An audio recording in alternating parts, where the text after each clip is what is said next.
لقد من الله على المؤمنين إذ بعث فيهم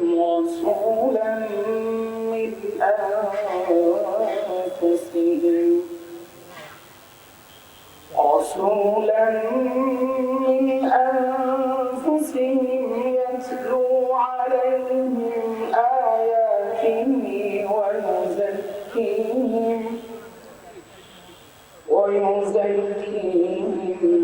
ويعلمهم الكتاب والحكمة وإن كانوا من قبل لفي ضلال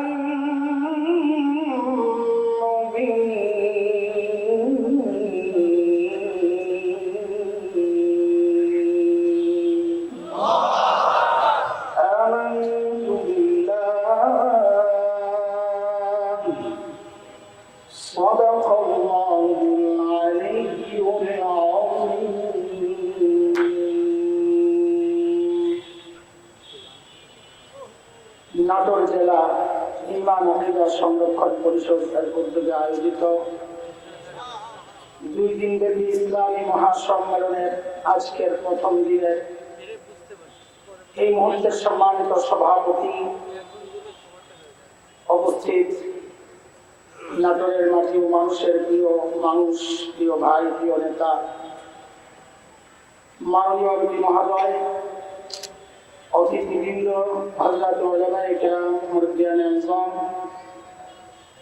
দূর দূরান্ত থেকে আগত ইসলাম প্রিয় সুধী সমাজ, প্রিয় ছাত্র ভাইয়েরা, যুবক বন্ধুরা, পর্দার আড়ালের মা ও বোন, আল্লাহ সুবহানাহু ওয়া তাআলার অশেষ মেহেরবানি, করুণা, দয়া, যে মহান মালিক লাখো কোটি মানুষ থেকে বাছাই করে দিন এই মজলিসে আমাকে আপনাকে দিনের কিছু কথা শোনা বলার জন্য একত্রিত করেছে। এটা মালিকের অনেক বড় দয়া আর করুণা। কোরআনুল কারীমের মধ্যে আসছে, মালিক বলেন দিন বুঝার জন্য, দিন মানা এবং দিন শেখার জন্য আমি যার দিলটা খুলে দেই, মানসিকতা দান করি। এটা এত বড় নিয়ামত।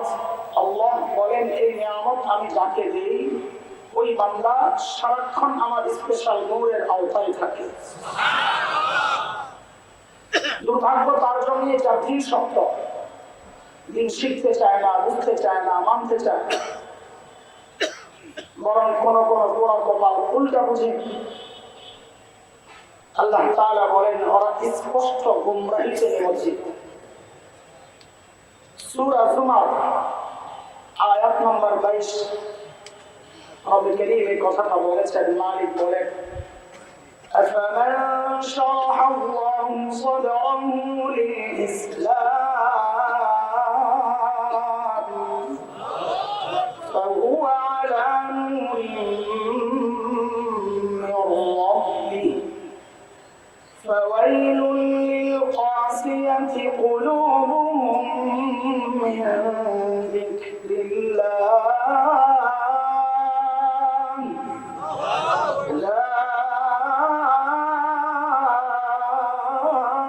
أولئك في ضلال مبين।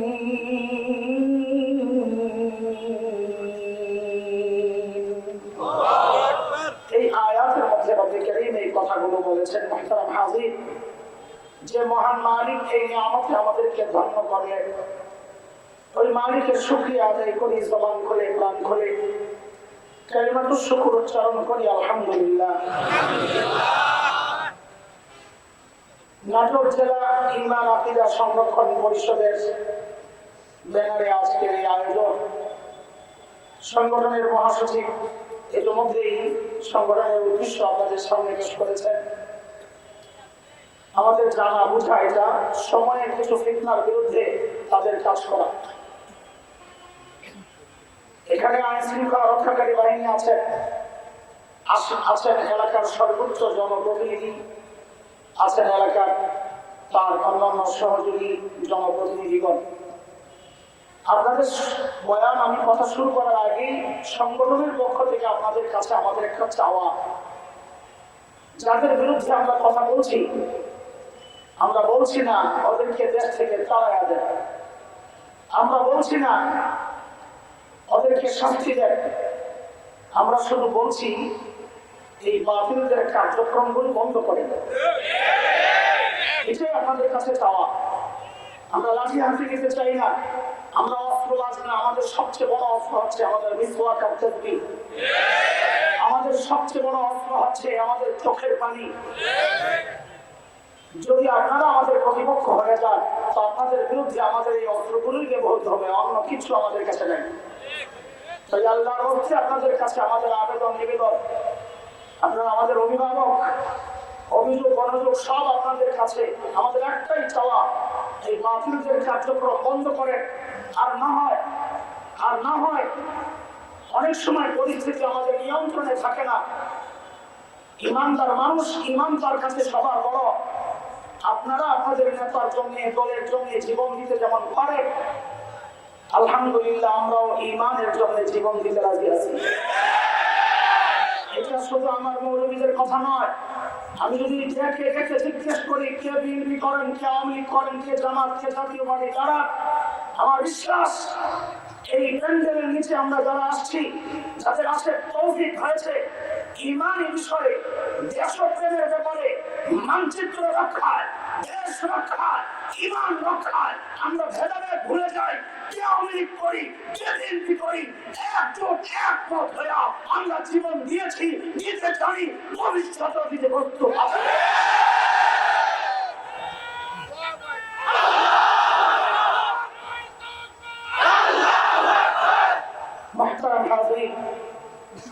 আজকে এই সমস্ত বিষয় নিয়ে ওনাদের আপনাদের যে মাকসাদ, সংরক্ষণ কমিটির, আকিদা সংরক্ষণ কমিটির, এই সমস্ত মাকসাদ নিয়ে একসাথে আলোচনা করা আমার জন্য তো মুশকিল। আমি এক দুইটা বিষয়ের দিকে ইঙ্গিত করবো, তবে সেই পর্যন্ত পৌঁছতে আমার সময় লাগবে। আমি হুটহাট কোনো কথা বলতে পারি না, যেন এটা কারোর জন্য প্রেশার না হয়, কেউ থ্রেট মনে না করে। আমি অনেক দূর থেকে বুঝায় আসতে হয়, সময় মতো কথাগুলো বুঝায় দেওয়ার চেষ্টা করি। সেজন্য একটু সবর আর ধৈর্যের সাথে আপনাদের এই কথাগুলো শোনা লাগবে। শুরুতে অবসাদ কথা মনে হইতে পারে, কিন্তু আসলে আমার একটা মাস্টার আছে, বিষয়টা কি একটু বুঝায় নেই, তাহলে কথাগুলো বোঝায় এবং ধৈর্য ধারণ করা আমাদের জন্য সহজ হয়। বাড়িতে মেহমান আসছে, তো মেজবান বাড়িওয়ালা হোক, বাজারে দাঁড়িয়ে তো মেহমান বলে আপনাদের নাটোরের বাজার একটু আমিও দেখে আসি, কাঁচাগোল্লার গ্রাম টাকা নিয়ে আসি। আলহামদুলিল্লাহ খাইছি এবং যেটুকু আন্দাজ করতে পারলাম বাসায় দিয়ে দেওয়ার প্রস্তুতিও চলছে। আল্লাহ শুকর। তো বাজারে গেছে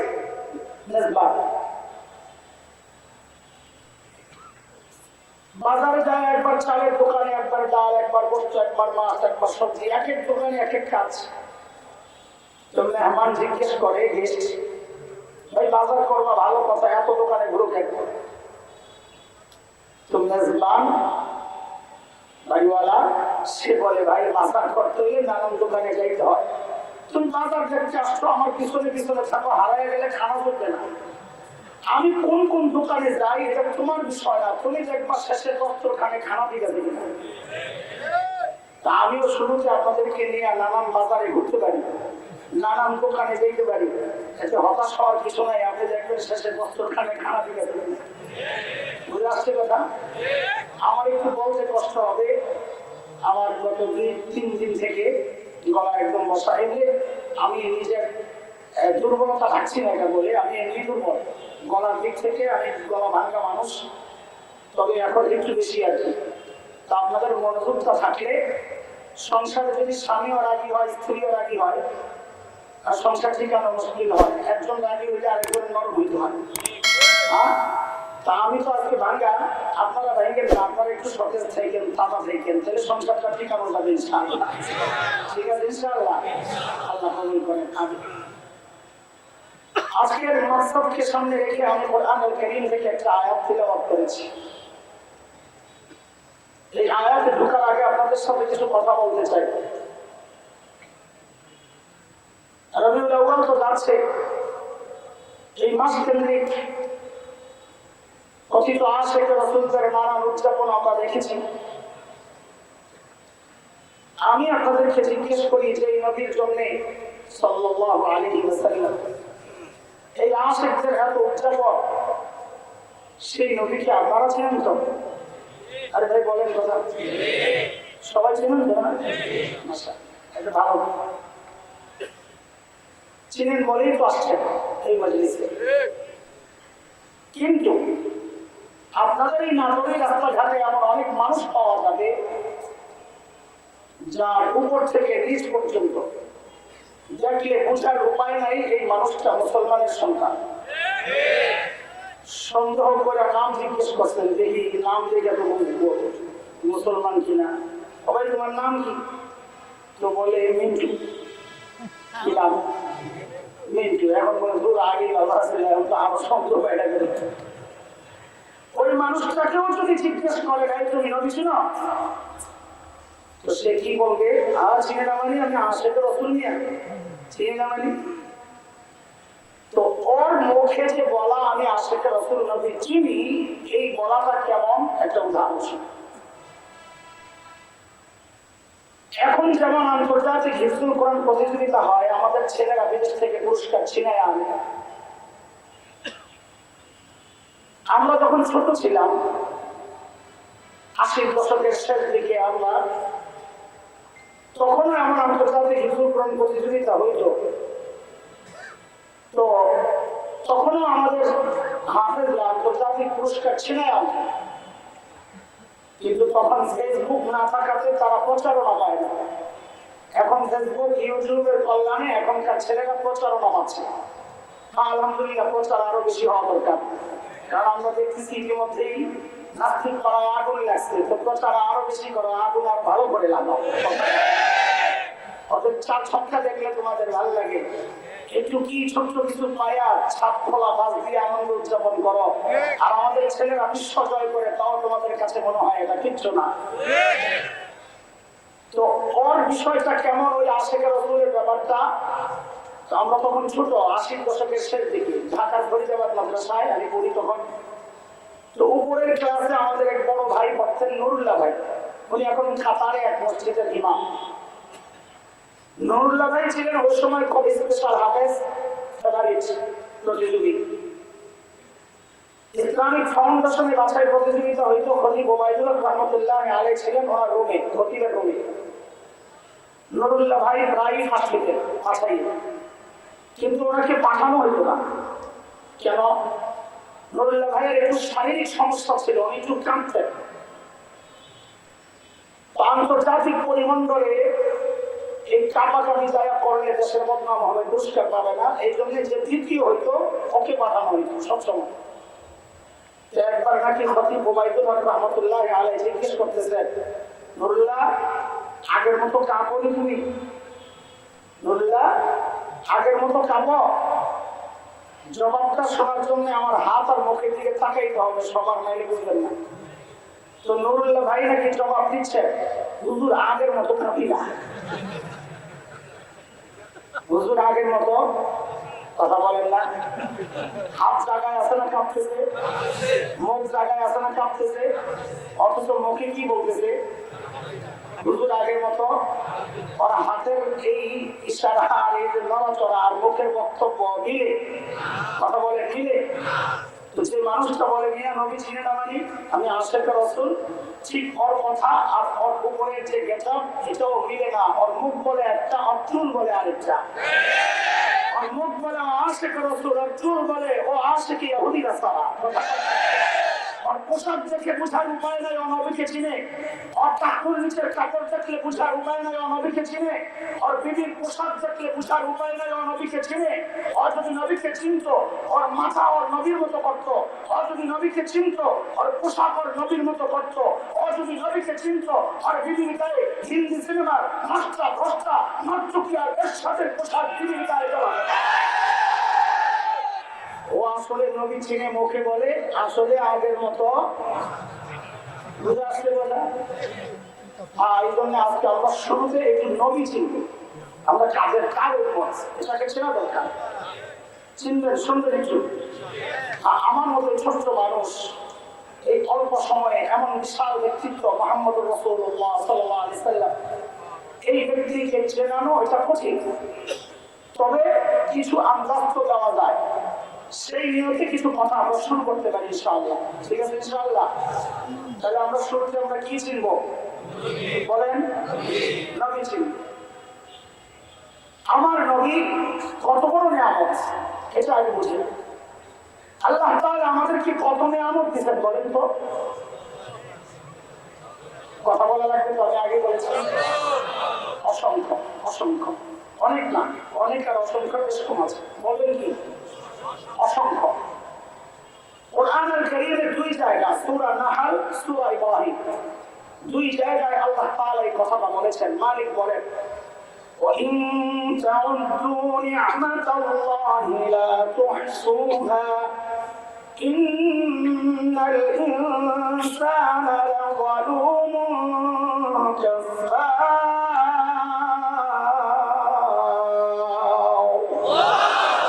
আল্লাহ বলেন, যত করবা আমার নিয়ামত মনে শেষ করতে পারবা না। আচ্ছা বলেন তো, এই সব নিয়ামত গুলোর মর্যাদা আর মূল্য কি এক না বড় ছোট আছে? যেমন একটু বুঝলেন, আপনাকে অপশন দেওয়া হলো যে তোমার কল্লা দেওয়া লাগবে অথবা একটা পাও দেওয়া লাগবে, কোনটা দিবেন? পাও দিবেন। বুঝা গেল আপনার কাছে কল্লার মূল্য বেশি, পাওয়ার কল্লার মূল্য। তাহলে আল্লাহ তাআলা আমাদেরকে যত নিয়ামত দিয়েছেন সব কি না একরকম। সবচেয়ে বড় নিয়ামত কি আছে? মুফাসসিরিন ইকরাম বের করার জন্য কিছু মূলনীতি দিয়েছেন। বড় নিয়ামত কেউ নিচ্ছেন না, তো মুফাসসিরিন ইকরাম একটা মূলনীতি এটা, যে সমস্ত নিয়ামত বর্ণনার ক্ষেত্রে আল্লাহ শব্দ মান ব্যবহার করেছেন। মান মানে খোটা দেওয়া। আমি আপনি সমাজে আমরা যখন খোটা দিই, বলেন তো বড় অনুগ্রহের খোটা দিই না ছোটটা? ধরেন একজনকে 100 টাকা দিচ্ছেন, একই ব্যক্তিকে আপনি 1 লক্ষ টাকা দিয়েছেন, খোটা দেওয়ার সময় কি বলবেন? ধরেন একদিন 100 টাকা দিচ্ছিলাম, এটা বলবেন না বড়টা? খোটা বড়টাই দেওয়া হয়। বাকি আল্লাহর শানে খোটা দেওয়া খারাপ কাজ, আল্লাহর শানে এটা বেমানান। এই জন্য মুফাসসিররা অর্থ করেন আল্লাহ অনুগ্রহ প্রকাশ করেছেন মান্না শব্দ দিয়া। যে সমস্ত নিয়ামতের ক্ষেত্রে বুঝতে হবে ওই নিয়ামতগুলো আল্লাহর দেওয়া বান্দার জন্য বড় নিয়ামত।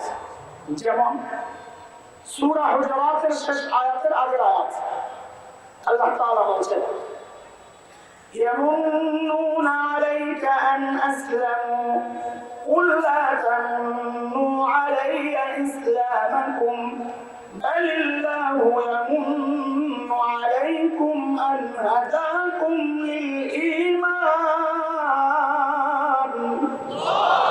إِن كُنتُمْ صَادِقِينَ। আমি আয়াতের তর্জমা করছি না, শুধু বুঝাচ্ছি। আল্লাহ তাআলা আয়াতে বলতে চেয়েছেন, বান্দা আমি যে তোমাকে ঈমানের নিয়ামত দিয়েছি এটা আমার পক্ষ থেকে তোমার জন্য একটা বড় নিয়ামত। বুঝা গেল আমার জন্য আল্লাহর পক্ষ থেকে ঈমানের নিয়ামত কি নিয়ামত? বড় নিয়ামত। আরেকটা নিয়ামতের কথা আমি শুরুতে যে আয়াত পড়েছি ওই আয়াত আল্লাহ বলছেন, لقد من الله على المؤمنين إذ بعث فيهم رسولا من أنفسهم يتلو عليهم آياته ويزكيهم ويعلمهم الكتاب والحكمة وإن كانوا من قبل لفي ضلال مبين। আল্লাহ বলেন, বান্দা আমি আমার শ্রেষ্ঠ রাসূলকে তোমাদের রাসূল হিসাবে পাঠাইয়া আমি তোমাদের জন্য আরেকটা বড় নিয়ামত দান করেছি। তাইলে আখির পয়গম্বর সাল্লাল্লাহু আলাইহি ওয়াসাল্লামকে নবী হিসাবে পাওয়া এটাও আল্লাহর পক্ষ থেকে আমাদের জন্য একটা কি নিয়ামত? বলেন কি নিয়ামত? সেই নিয়ামতটা কত বড় নিয়ামত, কত বড় নিয়ামত, এটা একটু বুঝতে থাকি, কিছুক্ষণ এই কথা বুঝতে থাকি। আমাদের বড়রা নবীকে চেনার জন্য অনেকগুলো উদাহরণ দিয়েছেন, আমি অত উদাহরণে যাব না, সময় অনেক হয়েছে। একটা উদাহরণ দিয়ে শুরু। এই উদাহরণটা যত বুঝবেন নবীকে চেনা তত সহজ হবে ইনশাআল্লাহ। একজন বাবা অনেক সম্পদের মালিক, অনেক তো বুঝলেন, নিজেও জানে না কত সম্পদ, এত সম্পদের মালিক। একটু বুঝে শুনে বলেন তো, এই লোক ঠান্ডা না গরম? কথা বলেন না, গরম। তার একটা মেয়ে আছে, কয়টা? মেয়েরা এমনি বাবার সাথে একটু বেশি আহ্লাদ করে, বাবাও মেয়েদেরকে একটু আদর বেশি দেখান, করেন না? করেন সমান বলবেন যে আমার বাবারে ধরো না, যে আমার বোনকে বেশি আদর করো, হুজুর বলছে মেয়েকে আদর বেশি দেখান, কারণ তুমি তো বাইরে থাকো, কত জায়গায় আদর পাও, অত পায় না। তুমি তো শ্বশুর বাড়িতে যাই শ্বশুর শাশুড়ি চালাইবা আর আদর পাইবা, ইচ্ছা করে হোক বাধ্যতামূলক হোক, কিন্তু অত শ্বশুর বাড়িতে যায় শাশুড়ি আর ননদের গুছাইবা। এই জন্য আদর যা করার বাবা আগে থেকে করে দেন, মা করে দেন, বাবা একটু বেশি দেখান। তো ওই অনেক সম্পদের মালিক বাবার একটাই মেয়ে, বলেন তো আদর আহ্লাদ অন্যদের তুলনায় কম না বেশি? বেশি হওয়ার দুই কারণ, এক হলো টাকাওয়ালা বাবা, আর এক হলো একমাত্র কম। ঘটনা চক্রে মেয়েটা খুব সুন্দর। এখন বলতে বলবেন গরম বাঁচতে না কমছে? এই বাপের গরম বাঁচতে না কমছে? ছোট্ট বাচ্চা যারা আছে, বাচ্চা মানে আমাদের সন্তান তুল্য যারা, তোমরা একটু কথা বললো, বুড়ারা শুনুক, বলো গরম বাঁচতে না কমছে? কত গরম? 440। বলো আমার সঙ্গে শব্দটা বলো, কত গরম?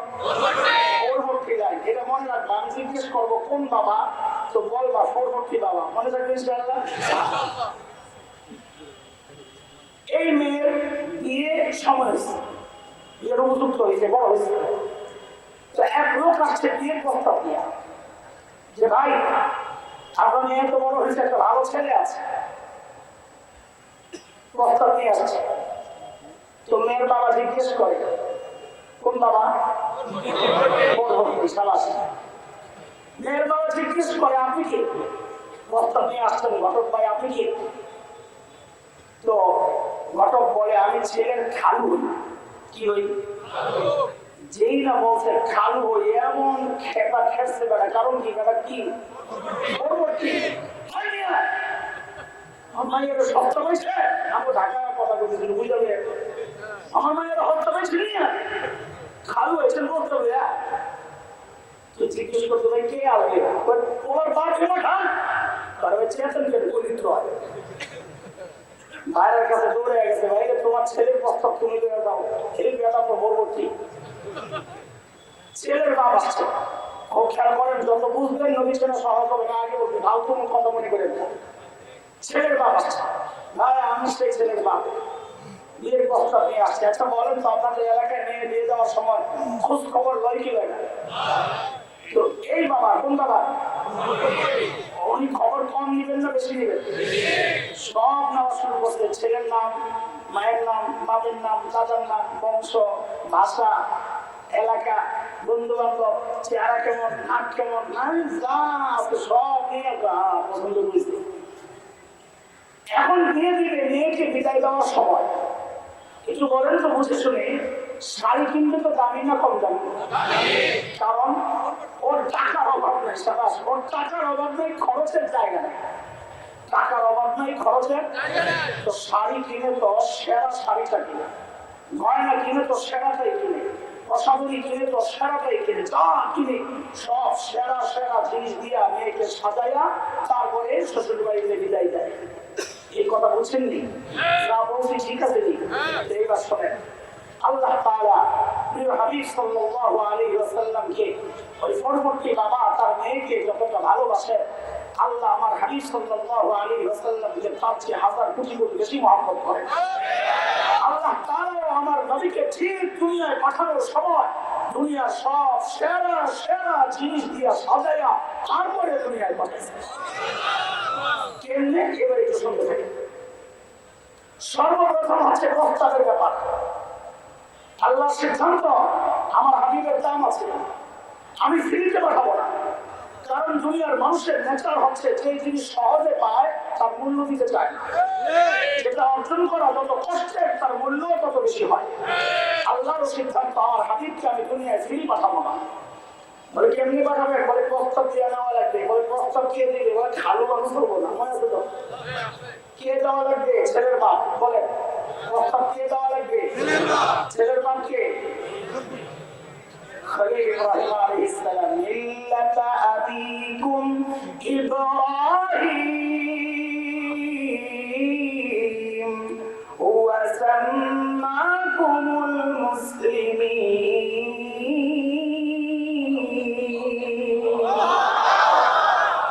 খলিল ইব্রাহিম যখন বাইতুল্লাহ বানান, আল্লাহ খলিলের দিলের মধ্যে কথা ঢেলে দিয়েছেন, খলিল এমন দামি একটা কাজ আপনি করেছেন খলিল, আমি আপনাকে পুরস্কার দিতে চাই, কি নিবেন বলে? খলিল সুযোগ পায়া চিন্তা করলেন, সারা জিন্দগি চায়া চায়া পাইলাম জমজমওয়ালা ইসমাইল, দেখে আমি শব্দ যা বলি এটা বলে শুনতে মজা লাগে। সারা জিন্দগি চায়া চায়া পাইলাম জমজমওয়ালা, সুযোগ যেহেতু পাওয়া গেছি এইবার সবচেয়ে বড়টাই চাইবো। খলিল এইবার চায়া বসছেন আল্লাহর কাছে কাউসারওয়ালা। আমার কথা না, সবগুলো কোরআনের কথা আমি ঘুরে ঘুরে বলবো, পরে আয়াত ঠিক করবো যেন আপনাদের বুঝতে সহজ হয়। খলিল দোয়া করলেন, রব্বানা ওয়াবা'থ ফীহিম রাসূলাম মিনহুম ইয়াতলু আলাইহিম আয়াতিক ওয়া ইউআল্লিমুহুমুল কিতাব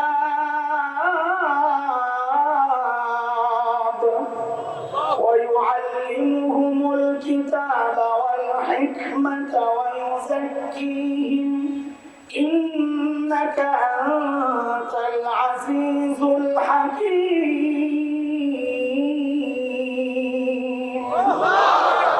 বলেন চিল্লায়া দরখাস্ত পাঠাইলেন কে? খলিলুল্লাহ। বলেন আমার সাথে, বলেন আমার সাথে, বলেন দরখাস্ত পাঠাইলেন কে? আবার দরখাস্ত পাঠাইলেন কে? পাশে কিন্তু বসা ইসমাঈল যাবিহুল্লাহ। কে কে কে? ইসমাঈল যাবিহুল্লাহ দরখাস্তের মধ্যে আমিন বইলা সুপারিশ লাগায় আছে। এবার মিলা মিলা বলেন দরখাস্ত পাঠাইলেন কে? খলিলুল্লাহ। খালি বলেন খলিলুল্লাহ। বলেন সুপারিশ করলেন কে? যাবিহুল্লাহ। যে অফিসে বসে বসে কারবার চলছে, অফিসের নাম বাইতুল্লাহ, অফিসের নাম কি? তো বলেন আবার দরখাস্ত পাঠাইলেন কে? সুপারিশ করলেন কে? অফিসের নাম কি? আল্লাহ বলেন দোয়া মঞ্জুর। খলিলুল্লাহ দরখাস্ত পাঠাইছেন, বাইতুল্লাহ বসে যাবিহুল্লাহ সুপারিশ করেছেন, দোয়া মঞ্জুর, দোয়া মঞ্জুর, আমিও পাঠায় দিচ্ছি হাবিবুল্লাহ। নবী জান আপনার বাচ্চা ইসরাফিলের প্রস্তাব দিতে জান আপনি দুনিয়ায় একটু দাঁড়ান, একটু দাঁড়ান, একটু বলে যান কেন বুঝেন, আগে বুঝেন তারপর সামনে। মাহফিলে প্রধান বক্তা আসার আগে অনেক সময় একটু লেট হয়, যে আর ক্যাশ 10টায় টাইম আসার আগের বক্তাকে বলে দেওয়া আছে 10টা পর্যন্ত আপনার টাইম। তো উনি ওইভাবে বয়ানকে ফিনিশিং নিয়ে নিচ্ছেন 10টার মধ্যে। এর মধ্যেই প্রধান বক্তা ফোন দিছে, খবরুদ্দিন ভাই আমি তো একটু আটকে গেছি, আরো 10-15 মিনিট লাগতে পারে। খবির ভাই তাড়াতাড়ি ফোন দিচ্ছে স্টেজে, রেজাউল করিম ভাইরে, ও ভাই তাড়াতাড়ি একটু বক্তারে বলেন 10টা মিনিট চালায় দিতে। ভাই যত বড় বক্তা হোক ফিনিশিং দেওয়ার পর যদি বলে 10টা মিনিট চালায়, এমন খারাপ হয়ে যাবে। কারণ হলো তখন কথা আর আসে না, এলোমেলো কথা বলতে হয়, লাইন নাই তো, ফিনিশিং হয়ে গেছে। তো এলোমেলো কথা যখন চলে পাবলিকও তখন দিতে যাবে, আগের মতো নাই, পাবলিক বুঝে কথা আর লাইনে নেই। তখন পাবলিকের মধ্যে 3টা শ্রেণী হয়। কয় শ্রেণী বলেন না? শীতকালের কথা বলতেছি, কোন কালে? 1 নম্বর শ্রেণী হইল চিন্তা করে জায়গাটা গরম করতে ছাড়ার দরকার নাই, বলে যায় সুস্থা। আরেক শ্রেণী হলো ডায়াবেটিস গ্রুপ, ওরা চিন্তা করে, ওনারা চিন্তা করে যে প্রধান বক্তা আসবে কতক্ষণ বয়ান করে আল্লাহ জানে, আরো বিপদ না বাড়ে, আমার একটু সাবস্ক্রাইব করে আসে। আরেকটা শ্রেণী হলো ইয়াং শ্রেণী, যারা অনেক দূরে যায় শয়তানের লেনদেন করে, আসলে গ্রুপ মাহফিলটা একটু এলোমেলো হয়ে গেছে। কি একটা অবস্থা, আয়োজন পরিচয় শুকায় যায়, হায় পুরো মাহফিলটা শেষ মুহূর্তে এসে ফিনিশিংটা ভালো হইলো না। এর মধ্যে ফোন দিছে, ভাই কাছাকাছি ভেঙে গেছি না তো শহরে। আমার তো পরিচয় বানিয়েছে উপস্থাপককে মারা গেছে, দৌড়ে যায় একটা স্লোগান লাগা। কি স্লোগান? লিল্লাহি তাকবীর, আল্লাহু আকবার, ওয়া তাম্মাত্তা আকওমা।